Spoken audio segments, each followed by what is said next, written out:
What if the key to unlocking any goal, from career success to personal well-being, isn't about massive transformations, but rather an accumulation of changes so small they're practically invisible? For years, we've been told success demands monumental effort and Herculean willpower. But what if that belief has been holding you back? Today, we're diving into the revolutionary insights of James Clear's groundbreaking book, Atomic Habits. This isn't just another self-help guide. It's a blueprint that has completely redefined how we approach personal growth and lasting change. Clear reveals practical, actionable strategies for building good habits, dismantling bad ones, and mastering the tiny behaviors that compound into truly remarkable results. Imagine transforming your entire life, not through a single grand overhaul, but by improving just 1% each day. To truly grasp this power, let's rewind to 2003, a pivotal year for British cycling. For nearly a century, since 1908, they'd claimed only one Olympic gold medal. And for 10 years, the prestigious Tour de France remained unconquered by a British cyclist. Their performance was so dismal that even top bike manufacturers refused to sell to them, fearing it would tarnish their brand. But then a coach named Dave Brailsford arrived, and everything changed. His secret? A radical philosophy called the aggregation of marginal gains. Brailsford believed in searching for tiny improvements in every single detail. He wasn't looking for a magic bullet, but rather countless small adjustments. We're talking about redesigning bike seats for comfort, having riders wear electrically heated shorts to maintain optimal muscle temperature, and even rubbing alcohol on tires for better grip. These weren't flashy innovations, yet they sparked an unprecedented turnaround. By the Beijing Olympics in 2008, the team delivered an exceptional world-beating performance. But how? How did an ordinary group of athletes transform into champions through what seemed like insignificant tweaks? No one could have imagined these minor efforts would make such a massive difference. Often, we overlook these subtle 1% improvements, but pay close attention because while their effects aren't immediately visible, they accumulate with astonishing power over several years. And this is where the math gets truly mind-blowing. Consider this. If you improve by just 1% every single day for a year, you won't just be slightly better. You'll end up an astounding 35 times better by the year's end. Habits are the compound interest of self-improvement. Their impact won't show up in a single day or even a week, but after months of consistent practice, the transformation becomes undeniable. The tricky part: this slow pace means bad habits are equally difficult to shed. Eat one unhealthy meal today, and the scale won't budge. But repeat that action consistently, and the negative results will inevitably appear. This leads us to a fundamental question: whether you consider yourself successful or unsuccessful today. Your current habits matter more than anything else. They are the compass determining your long-term direction. So why is it so hard to break bad habits and adopt good ones?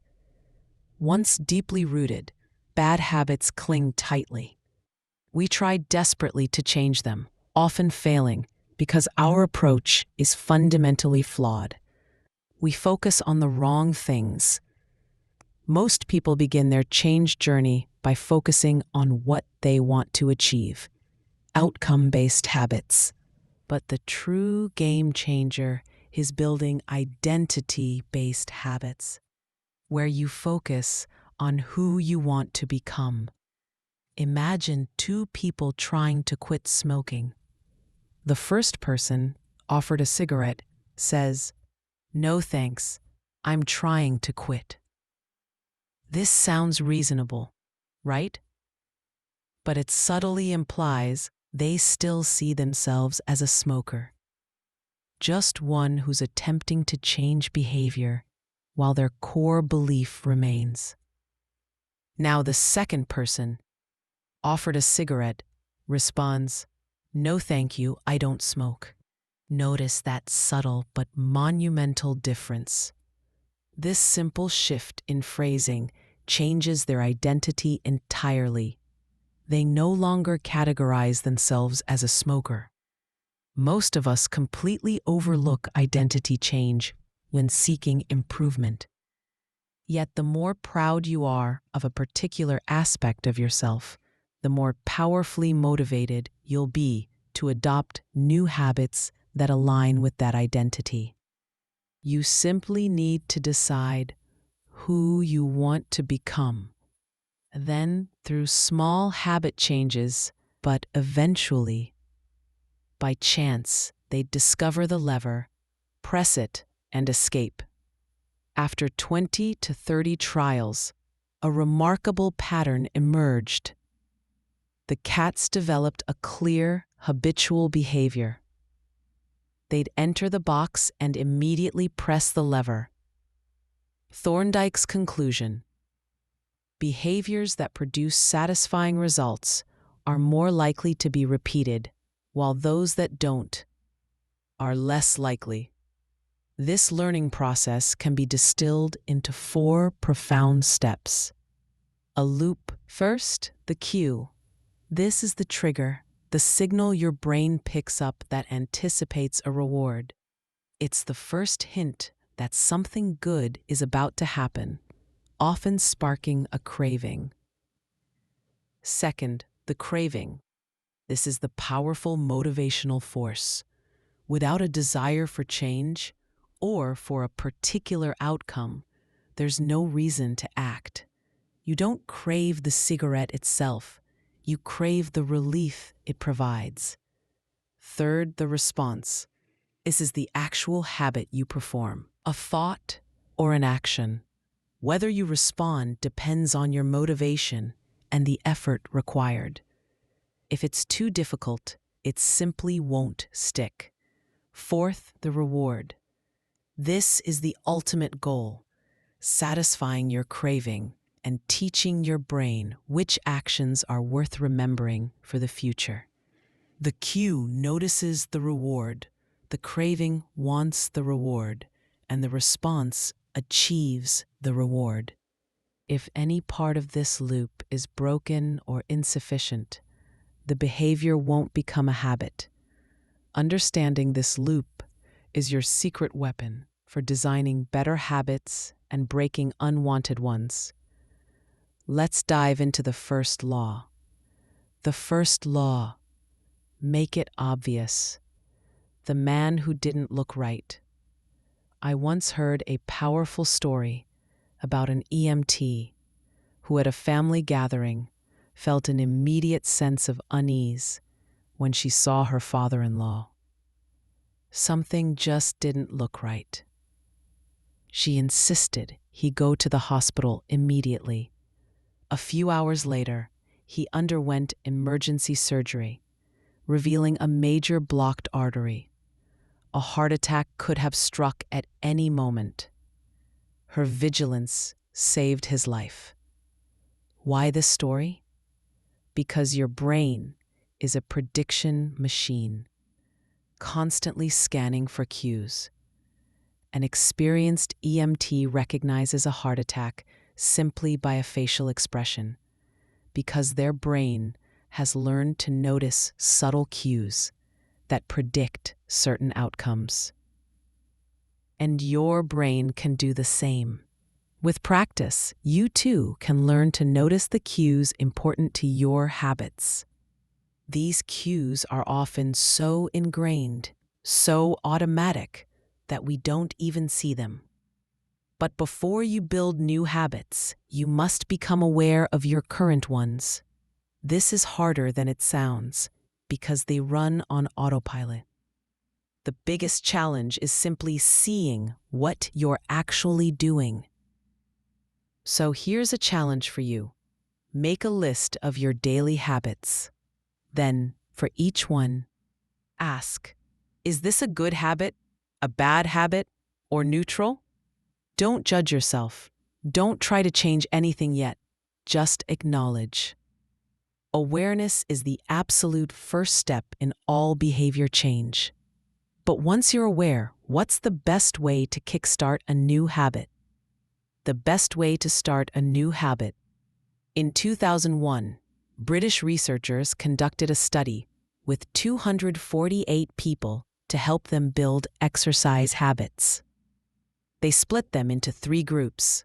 Group 1 was the control, simply tracking exercise.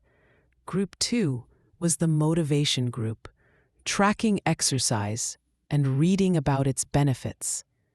Reduced heart disease risk, improved health. Sounds helpful, right? Group 3 received the same information and motivation as Group 2, but with one crucial additional task. They had to create a specific plan. Each member wrote, "During the next week, I will perform at least 20 minutes of vigorous exercise on day at time. In place." The results were stunning. In groups 1 and 2, only 35 to 38% exercised at least once a week. Motivation alone made little difference. But in group 3, a staggering 91% exercised at least once a week. That simple sentence is what researchers call an implementation intention. A concrete plan prepared in advance. Many people believe they lack motivation, but the truth is, they lack clarity. The first law of behavior change is to make it obvious. Being specific and clear about your intentions provides undeniable cues for your habits, allowing you to design a clear plan for action. A detailed plan drastically increases your chances of sticking to any new habit. You transform vague hopes into concrete action, making follow-through almost inevitable.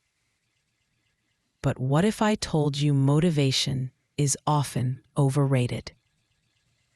Motivation. It's true. Motivation is frequently given too much credit. The environment around you often plays a far more significant role than your willpower. Take Massachusetts General Hospital in Boston. Primary care physician Anne Thorndike had a brilliant idea. Improve the eating habits of staff and visitors without changing their motivation or even making an announcement. Over 6 months, she and her colleagues subtly changed the choice architecture in the hospital cafeteria. The first, rearranging the beverage refrigerators, which were full of sodas. They replaced sodas with bottled water, not just in the fridges, but at every food station. Sodas were still available in the main refrigerator, but water became inescapable. Over the next 3 months, soda sales plummeted by 11.4%, while bottled water sales soared by 25.8%.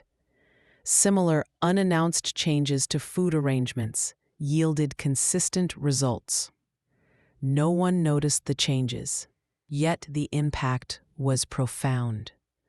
People often choose what to eat, not because of a specific craving, but because of its placement.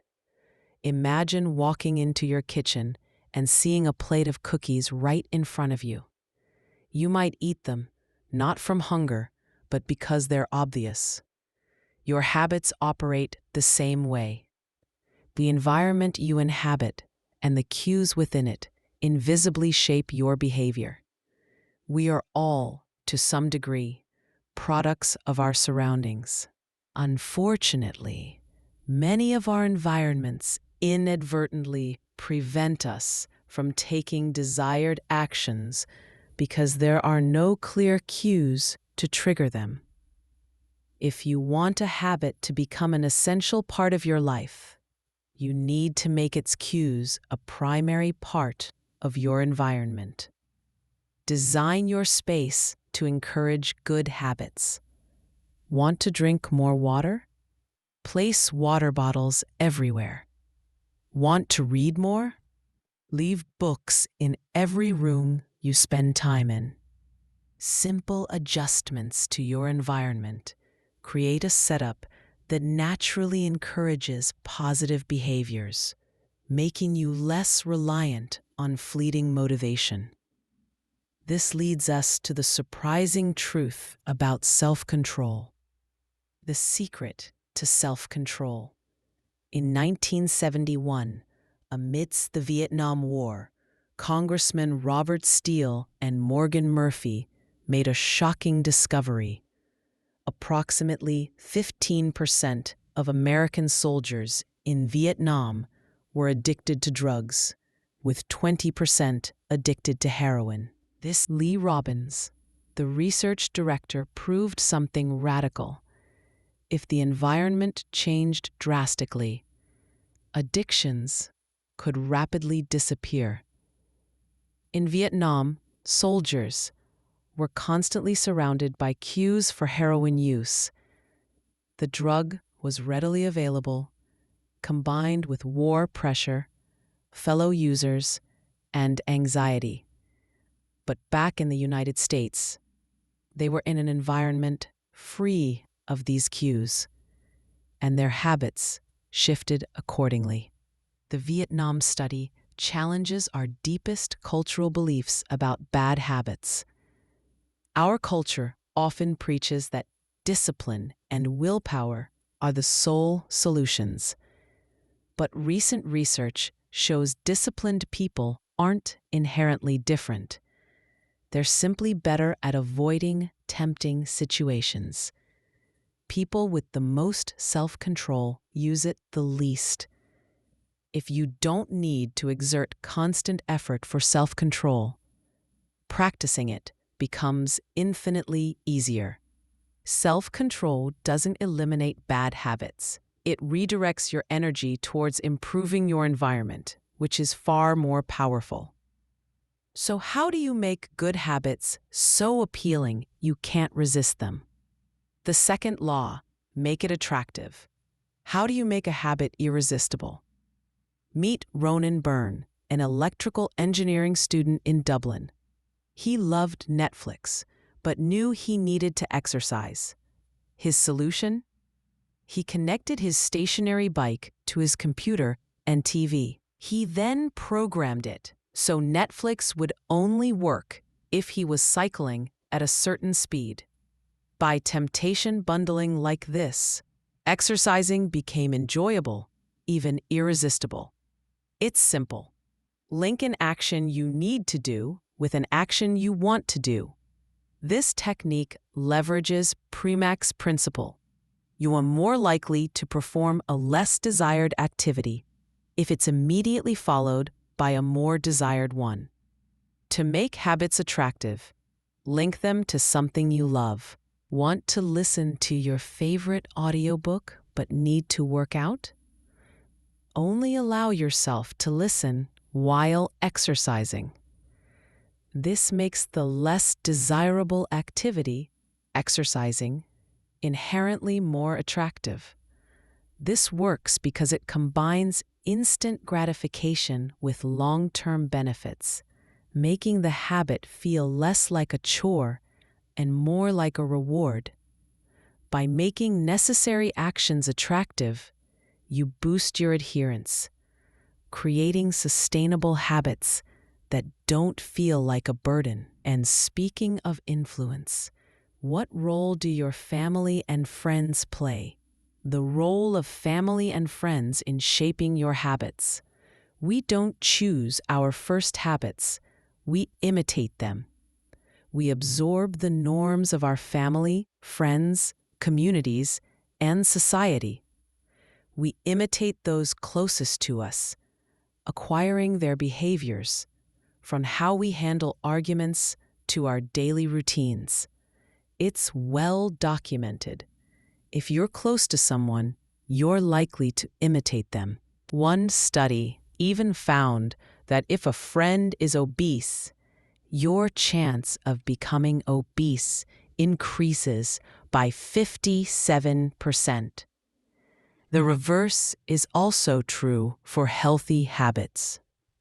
In essence, our social circles exert invisible pressure, pulling us in their direction. Peer pressure isn't always detrimental. It can be a powerful force for good. Therefore, the best thing you can do is join a culture that actively welcomes and encourages the habits you aspire to develop. Surround yourself with people who embody the habits you want, and it becomes significantly easier to adopt them yourself. Your environment, especially your social environment, is a crucible for your behavior. A supportive community can reinforce positive habits, making them much more likely to stick. But how do you tackle the root causes of your bad habits? How to find and fix the causes of your bad habits? We often frame things with, "I have to do this," or "I must do that." What if we changed just one word? Instead of, "I have to wake up for work," try, "I get to wake up for work." This single word shift can transform your entire perspective, highlighting the benefits rather than the perceived burden or obligation. The secret to uncovering and fixing the causes of your bad habits is reframing your relationship with them. By thinking about them differently, you can transform even the most challenging habit into an enjoyable one. Dislike exercising? Instead of "I have to exercise," think "I get to exercise and improve my health." This simple linguistic adjustment emphasizes positive outcomes over effort, making the action far more appealing and sustainable. This new framework profoundly impacts how you perceive and approach your habits. By focusing on benefits and positive aspects, you can shift your mindset, making good habits easier to embrace and stick to for the long run. Ready for the third powerful law? The third law: make it easy. Go slow, but never backward. Habit formation is a process where repetition transforms a behavior into an automatic response. Each time you repeat an action, it creates clear physiological changes in your brain, strengthening specific neural circuits. For instance, musicians have a larger cerebellum, the part of the brain linked to motor control and learning, compared to non-musicians. Every practice session literally reshapes their brain. The time it takes to form a habit isn't the crucial factor. It's the frequency.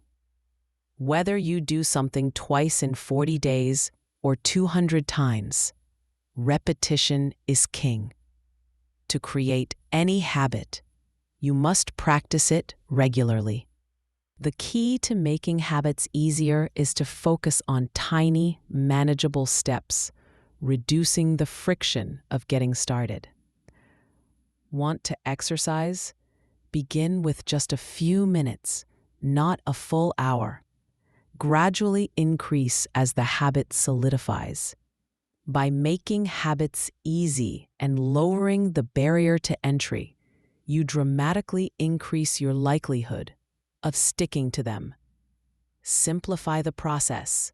Break it down into smaller, achievable steps. Progress may be slow, but as long as you're moving forward, not backward, you're on the right path. Consistent small steps will lead to significant changes. But why are we naturally wired for the path of least resistance? The law of least effort. Energy is precious, and your brain is an expert at conserving it. It's human nature to follow the law of least effort. When given two similar choices, we invariably pick the one requiring the least effort. The more energy required, the less likely we are to perform it. In a sense, every good habit is an obstacle between you and your desired outcome. Dieting is an obstacle to fitness. Meditation is an obstacle to peace of mind. You don't love the habit itself. You love the outcome.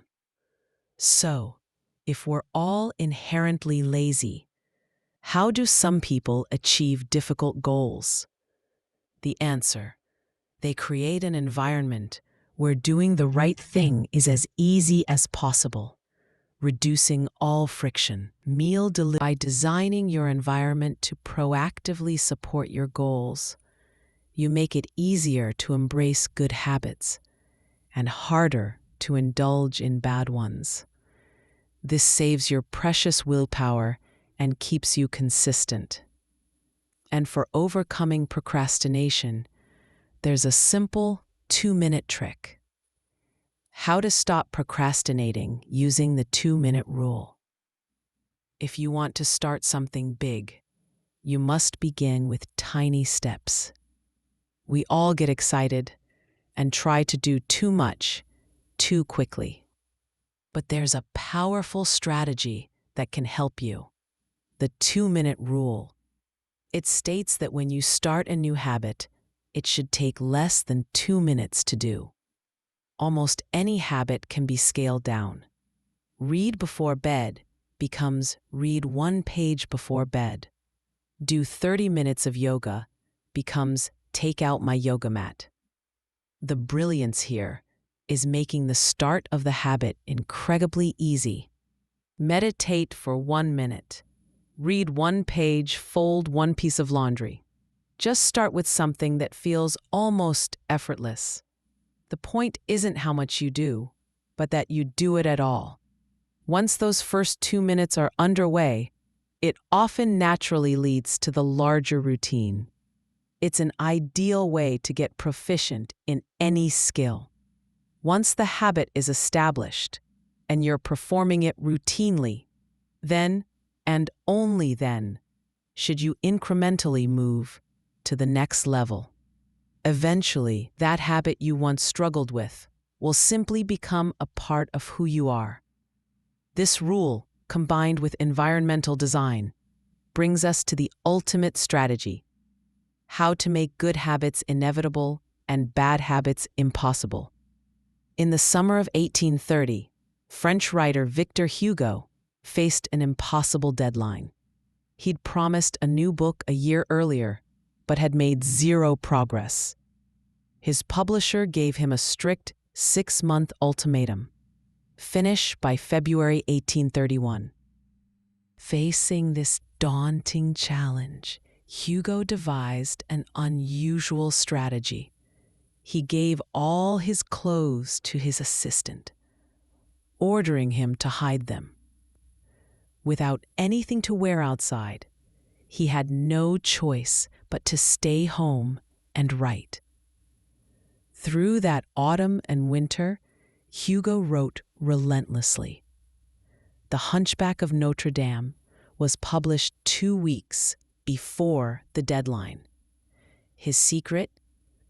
Making bad habits, leaving the house, impossible.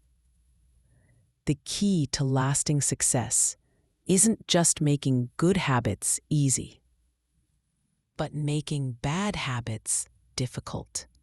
To make good habits inevitable and bad ones impossible, you need to design your environment strategically.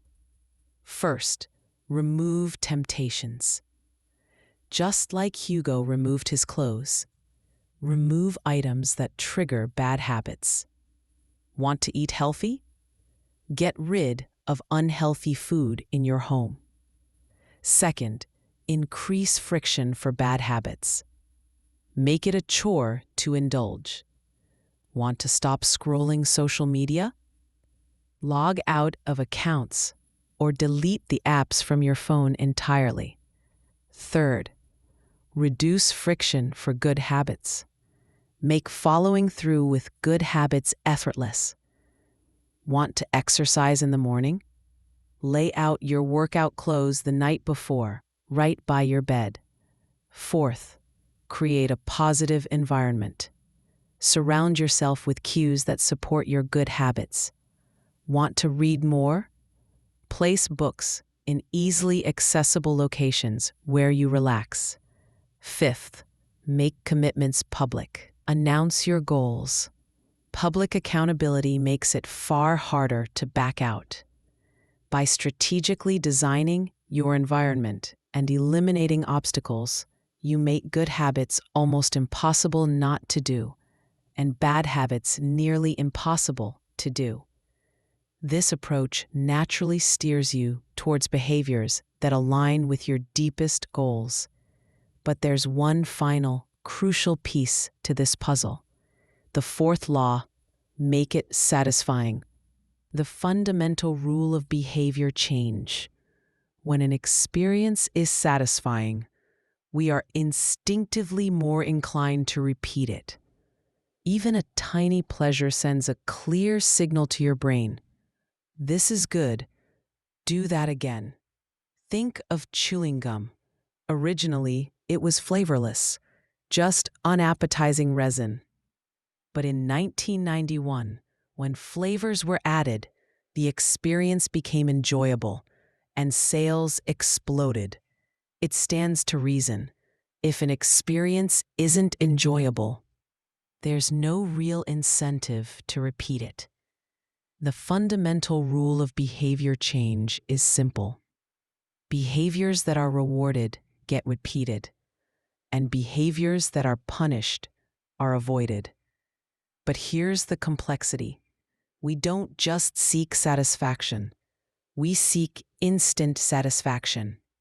The results of habits often vary wildly over time. Bad habits offer immediate pleasure, but negative long-term consequences. Good habits can be challenging at first, but deliver powerful long-term benefits. The critical takeaway here is that the end of a behavior must be satisfying. If you want to break a bad habit, make the change itself enjoyable. Change becomes easier when it's fun. So how do you infuse satisfaction into your good habits? How to make good habits satisfying? First, track your progress. A journal or chart to record achievements provides immediate satisfaction and a powerful sense of accomplishment. You literally see yourself getting better. Second, reward yourself. Create a small reward system. Finish your workout, enjoy a favorite podcast, complete a task, take a short, guilt-free break. Third, use visual cues. A jar where you add a coin for every completed habit. Watching it fill up is incredibly satisfying and motivating. Fourth, make it inherently enjoyable. Don't just suffer through exercise. Choose activities you genuinely enjoy: dancing, hiking, playing a sport. By making good habits satisfying and enjoyable, you dramatically increase your likelihood of sticking to them. The goal is to make the process itself rewarding, so you naturally want to repeat the behavior, reinforcing positive habits and effortlessly eliminating negative ones. And for staying committed every single day, there's a time-tested strategy. How to stick to good habits every day. Benjamin Franklin, in his 20s, carried a small notebook to track his 13 personal virtues, like not wasting time. Each day, he'd record his progress. This method is habit tracking, an incredibly effective way to monitor your behaviors. Habit tracking is powerful because it leverages multiple laws of behavior change. Make it obvious. Every time you open your list, your goals are clear, reinforcing the desired behavior. Make it attractive. The most potent form of motivation is visible progress. Seeing tangible evidence of your improvement is deeply satisfying. Make it satisfying. Crossing an item off a to-do list is inherently rewarding. Seeing your progress and results is a powerful internal reward. Habit tracking keeps your focus laser-sharp on your goals, sustaining your motivation over the long haul. So, how do you make it work for you? First, use a notebook or app. A dedicated tool provides a visual representation of your journey. Second, set clear goals. Define precisely what success looks like for each habit. Third, track consistently. Make daily review and update a non-negotiable routine. Consistency is the habit. Fourth, celebrate small wins. Acknowledge all achievements, no matter how tiny.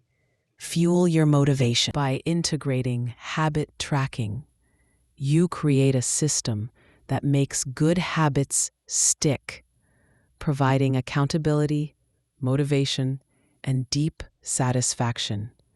But what if you need an external push? How an accountability partner can change everything. Just as we repeat enjoyable experiences, we instinctively avoid painful ones. Pain is a highly effective teacher. If failure is painful, we are powerfully motivated to fix it. But if failure has no immediate impact, we tend to ignore it. The more immediate and costly a mistake, the faster we learn. The threat of a poor evaluation, for instance, can force an employee to improve. This is precisely why an accountability partner is so incredibly beneficial. Knowing someone is watching keeps you motivated and strong. If there are immediate consequences for your actions, you're far less likely to procrastinate. We all care about the opinions of those around us, especially those who can help us rise. An accountability partner ensures there's always someone monitoring your progress, providing that external push when your internal motivation wavers. How can an accountability partner transform your journey? So, immediate feedback. They help you recognize and correct mistakes quickly. Motivation, the desire to avoid disappointing them, is a potent fuel. Consistency, regular check-ins ensure you stay on track. support, and encouragement. They offer a positive voice when you need it most. Honest evaluation. They provide an objective view of your progress. To make the most of this partnership, choose wisely. Select someone you trust, respect, and who is committed to your goals. Set clear expectations. Define what you want to achieve and how they can best support you. Check in regularly. Schedule consistent discussions about your progress. Transparency is the bedrock of an effective partnership. An accountability partner creates a powerful system of external verification and support, helping you stay on track and achieve your goals with unparalleled effectiveness. But what if you're ready to move from good to truly great? Advanced tactics. How to go from good to great. When you practice a habit for a long time, it can become routine, even boring. What was once exciting and satisfying now feels like just another part of your day. This monotony is one of the biggest, most overlooked challenges to mastery. We get bored because habits no longer provide the same immediate jolt of satisfaction. We're always waiting for the outcome. The truth is, it doesn't matter what you want to improve at, if you only engage in it when it excites you. If you only pursue a habit when motivation is high, you won't achieve the consistency required for greatness. Yes, there will be days you want to quit, but the key is to stick with it, even when it's painful, boring, or exhausting. This is the hallmark that separates amateurs from professionals. The only way to truly succeed and reach mastery is to do what you do with all your heart and find joy in the process, even when it's tough. So how do you make that leap? Steps to go from good to great. Embrace boredom. Understand that not every moment will be thrilling. Push through the monotony. That's where real growth happens. Continuous improvement. Never settle. Always seek small ways to enhance your performance. Don't be confined by old patterns. Life changes, and so must your habits and beliefs. Self-awareness. Maintain a high level of introspection. Regularly evaluate your performance. Identify weaknesses and avoid complacency. Deliberate practice. Practice with a clear goal of improvement, focusing intently on the aspects that challenge you most. Feedback and reflection. Actively seek feedback. Understand what works and what doesn't. Then adjust your approach. James Clear's Atomic Habits isn't just a book. It's a profound guide to reshaping your destiny. Remember, success isn't about one massive transformative event, but a relentless series of small, consistent actions taken over time. Start small. Stay consistent. And watch how your seemingly insignificant efforts compound into extraordinary, life-altering results. Your greatest potential lies within those tiny atomic habits.